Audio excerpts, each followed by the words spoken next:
ಗೌರವಾನ್ವಿತ ರಾಜ್ಯಪಾಲರನ್ನ ನಾವೆಲ್ಲ ಶಾಸಕರು, ನಮ್ಮ ಅಧ್ಯಕ್ಷರು, ನಮ್ಮ ನಾರಾಯಣ ಸ್ವಾಮಿಯವರು, ವಿರೋಧ ಪಕ್ಷದ ನಾಯಕರು, ನಾವೆಲ್ಲರೂ ಕೂಡ ಬಹಳ ಸವಿಸ್ತಾರವಾಗಿ ಸುಮಾರು 1 ಗಂಟೆಗಳ ಕಾಲ ಗವರ್ನರ್ಗೆ ಈ ಸುಹಾಸ್ ಹಿಂದೂ ಕಾರ್ಯಕರ್ತ ಸುಹಾಸ್ ಕೊಲೆ ಬಗ್ಗೆ ಪ್ರತಿಯೊಂದು ವಿಚಾರವನ್ನ ಬಿಡಿಸಿ ಬಿಡಿಸಿ ಹೇಳಿದಿರಿ.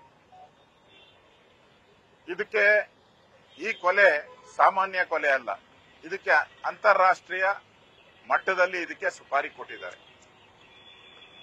ಮತ್ತೆ ಕಳೆದ ಬಾರಿ ಯಾವ ಮುಸ್ಲಿಂ ಹುಡುಗಂದು ಕೊಲೆ ಆಗಿತ್ತು, ಅದರಲ್ಲಿ ಸರ್ಕಾರ ಅವರಿಗೆ 25 ಲಕ್ಷ ಕೊಟ್ಟಿತ್ತು. ಹಣನ ಉಪಯೋಗ ಮಾಡ್ಕೊಂಡು ಈ ಸುಪಾರಿ ಕೊಟ್ಟಿರೋದು ಸ್ಪಷ್ಟವಾಗಿದೆ. ಸ್ಪೀಕರ್ ಅವರು ಹೇಳ್ತಾರೆ, ಅವ್ರ ಕುಟುಂಬದವರು ಪಾಪ ಬಹಳ ಒಳ್ಳೆಯವರು, ಅವ್ರು ಸುಪಾರಿ ಕೊಡೋ ಜನನೇ ಅಲ್ಲ, ಬಹಳ ಬಹಳ ಬಹಳ ಬಹಳ ಬಹಳ ಬಹಳ ಒಳ್ಳೆಯವರು, ನಾನೇ ಮಾತಾಡಿದ್ದೀನಿ ಅವ್ರ ಹತ್ರ ಅಂತ ಹೇಳಿದ್ದಾರೆ. ಅದಾದ್ಮೇಲೆ ಪೊಲೀಸ್ ಕಮಿಷನರ್ ಹೇಳ್ತಾರೆ, ಆ ಮನೆಯವರೇ ಸುಪಾರಿ ಕೊಟ್ಟಿರೋದು, ಇದೇ ದುಡ್ಡಲ್ಲೇ ಸುಪಾರಿ ಕೊಟ್ಟಿರೋದು. ಎರಡನ್ನೂ ಕಾಂಗ್ರೆಸ್ ಗವರ್ಮೆಂಟ್ ಇಂದಾನೇ ಬಂದಿರೋದು. ಕಮಿಷನರು ಪೊಲೀಸ್ ಹೇಳಿಕೆ, ಸ್ಪೀಕರ್ ಹೇಳಿಕೆ. ಒಬ್ಬ ಸ್ಪೀಕರ್ ಆಗಿ ಮರ್ಡರ್ ಕೇಸ್ ಬಗ್ಗೆ ಮಾತಾಡೋ ಅವಶ್ಯಕತೆ ಏನಿದೆ ರೀ ಸ್ವಾಮಿ? ಇದರಲ್ಲಿ ಸ್ಪೀಕರ್ ಆ ಸ್ಥಾನ ಬೇಕಾದಷ್ಟು ಜನ ಬಂದೋಗಿದ್ದಾರೆ, ಒಳ್ಳೊಳ್ಳೆ ಸ್ಪೀಕರ್ಗಳು. ಯಾರು ಮರ್ಡರ್ ಕೇಸ್ ಬಗ್ಗೆ ಇದುವರೆಗೂ ಮಾತಾಡಿದ ಇತಿಹಾಸನೇ ಇಲ್ಲ. ಫಸ್ಟ್ ಸ್ಪೀಕರ್ ಮರ್ಡರ್ ಆದಾಗ ಮಾಡಿದವ್ರ ಪರವಾಗಿ ಪೊಲೀಸರು ಅವರ ಮನೆಯಿಂದನೇ ಸುಪಾರಿ ಹೋಗಿರೋದು ಅಂತ ಹೇಳಿರೋ ವಿಚಾರವನ್ನ ಇವರು ಮತ್ತೆ ಸಮರ್ಥನೆ ಮಾಡ್ತಾರೆ, ಅವ್ರು ಇಲ್ಲ ಇಲ್ಲ ಅಂತ ಹೇಳಿ. ಅದರಿಂದ ಇದರಲ್ಲಿ ನಮ್ಗೆ ವಿಶ್ವಾಸ ಇಲ್ಲ.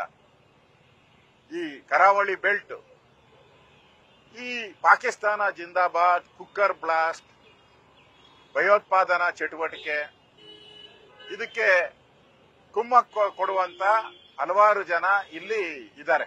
ಇವರಿಗೆ ನೇರವಾಗಿ ಪಾಕಿಸ್ತಾನದ ಬೆಂಬಲ ಇದೆ, ಗಲ್ಫ್ ಕಂಟ್ರಿಗಳ ಬೆಂಬಲ ಇದೆ.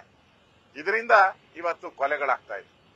ಅಲ್ಲಿ ಶಾಂತಿ ಹಾಳಾಗಿದೆ. ಇವತ್ತು ಶಾಂತಿ ಇಲ್ಲದ ಪರಿಸ್ಥಿತಿಯಲ್ಲಿ ಕರಾವಳಿ ಭಾಗದಲ್ಲಿ ಇದೆ. ಶಾಂತಿ ನೆಲೆಸಬೇಕಾದ್ರೆ ಯಾರು ಪಾಕಿಸ್ತಾನ ಜಿಂದಾಬಾದ್ ಅಂತ ಇದ್ದಾರೆ, ಇಂಥವ್ರಿಗೆಲ್ಲ ಈಗ ಹೊಡಿತಾ ಇದಾರಲ್ಲ, ಪಾಕಿಸ್ತಾನದ ಮೇಲೆ ಸಿಂಧೂರ್, ಆಪರೇಷನ್ ಸಿಂಧೂರ್ ಆ ಹೆಸರಲ್ಲಿ ಪಾಕಿಸ್ತಾನದವ್ರಿಗೆ ಹೊಡಿತಾ ಇದಾರಲ್ಲ, ಹಂಗೆ ಇಲ್ಲಿ ಪಾಕಿಸ್ತಾನ ಜಿಂದಾಬಾದ್ ಅಂತ ನಮ್ಮ ರಾಜ್ಯದಲ್ಲಿ ಹೇಳುವಂತವ್ರಿಗೆ ಅದೇ ರೀತಿಯಾದಂತ ಶಾಸ್ತ್ರಿ ಆದ್ರೆ ಮಾತ್ರ ಇಲ್ಲಿ ಈ ಗಲಭೆಗಳು ನಿಲ್ಲಕ್ ಸಾಧ್ಯ ಆಗ್ತದೆ. ಇಲ್ಲಾಂದ್ರೆ ಇಲ್ಲಿ ಪಾಕಿಸ್ತಾನದ ಬೆಂಬಲಿತ ISI ಬೆಂಬಲಿತ KFD ಪಾಪ್ಯುಲರ್ ಫ್ರಂಟ್ ಮುಖವಾಡ ಧರಿಸಿ ಇಲ್ಲಿ ಬಂದಿದ್ದಾರೆ. ಇದಕ್ಕೆ ಅಂತ್ಯ ಕಾಣಿಸಬೇಕಾಗಿದೆ. ಅದಕ್ಕೋಸ್ಕರ ನಾವು ಈ ವಿಚಾರವಾಗಿ ಇವತ್ತು ಗವರ್ನರ್ ಅವರನ್ನ ಭೇಟಿ ಮಾಡಿದಿರಿ. NIಗೆ ಕೊಡಬೇಕು, ನಿಷ್ಪಕ್ಷಪಾತ ತನಿಖೆ ಆಗಬೇಕು. ಈ ಕಾಂಗ್ರೆಸ್ ಅವರು ಇದನ್ನ ಮುಚ್ಚಾಕುವಂತದಕ್ಕೆ ಎಲ್ಲಾ ರೀತಿಯಾದಂತ ಸಂಚಲನ ಮಾಡ್ತಾ ಇದ್ದಾರೆ.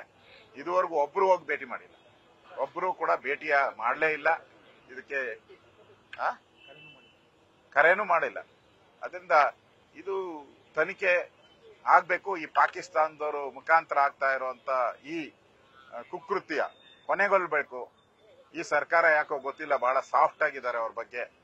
ಈ ಸಾಫ್ಟ್ ಇರೋದ್ರಿಂದಾನೇ ಅವರು ದುರಹಂಕಾರದಲ್ಲಿ ಮೆರಿತಾ ಇದ್ದಾರೆ, ಭಯೋತ್ಪಾದನಾ ಚಟುವಟಿಕೆಗಳು ಮಾಡ್ತಾ ಇದ್ದಾರೆ.